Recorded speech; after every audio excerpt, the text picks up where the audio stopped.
Hello friends, આજે આપણે બનાવીશું જામનગરની ફેમસ કચોરી, ડ્રાય કચોરી, જે ખૂબ જ વખણાય છે. તમે ઘેર બનાવવાનો પ્રયત્ન કરીશો તે માટે મેં ગાંઠિયા પાપડી લીધી છે, એક વાડકો, મીઠું મરચું હળદર, ગરમ મસાલો, લીંબુ, દળેલી ખાંડ, કાજુ ને દ્રાક્ષ, 4 ચમચી તેલ, આદું ને મરચાં બધું સાહિત્ય મિક્સ કરી લીધું છે, જેથી બાઇન્ડિંગ આવી જાય. તો જામનગરની ફેમસ કચોરી બનાવીએ, જે 15 દિવસ સુધી તમે સ્ટોરેજ કરી શકો છો.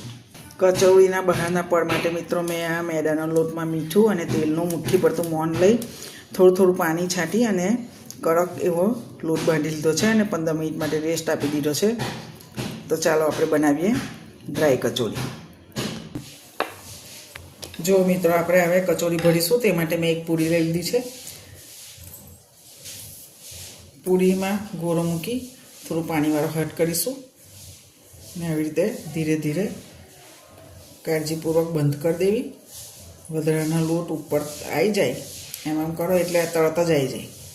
તેને આપણે સાઈડ પર લઈ લઈશું. બધું સાઈડે જો ગોળ તૈયાર.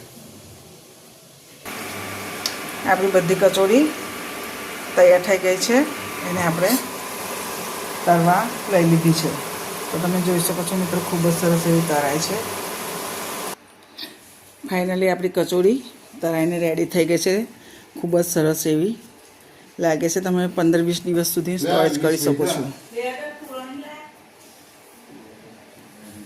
તો તમે પણ બનાવો આવી રીતે. Thank you for watching video.